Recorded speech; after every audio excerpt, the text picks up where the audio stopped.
হ্যাঁ, বাবু তো আস্তে আস্তে করে আপনাদের সবার ভালোবাসায় বড় হচ্ছে, সবার দোয়া নিয়ে বড় হচ্ছে।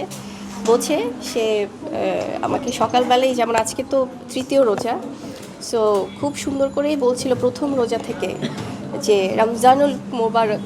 সো খুবই, যেটা স্কুলেও ওদেরকে বলা হয়, সো একদমই সেই ভাষাটাতেই বলছিল। এবং খুব এখনও তো রোজা রাখার বয়স হয়নি, সো ইনশাল্লাহ সামনে অবশ্যই রাখবে।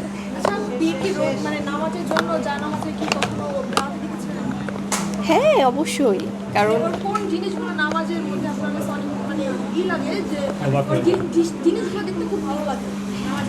যেমন ও যখন আরও ছোট, যখন ওর 2 বছরের মতো বয়স, তখন যেটা হতো যে তখন থেকেই তো সে আস্তে আস্তে করে বুঝতো, যখন আমি নামাজ পড়তাম বা বাসার পরিবারের অন্যান্য সদস্যরা নামাজ পড়তো। তো এমন একটা মজার ঘটনা আছে, একবার আমি সিজদা দিতে গিয়েছি, তো হঠাৎ করে দেখি আমার পিঠের উপরে উঠে বসে আছে। তো আমি সিজদা উঠাতেও পারছি না, বসতেও পারছি না। সো খুব একটা, আর তখন তো আরও ছোটো বীর, তখন আমি না পারছি নামাজটা শেষ করতে।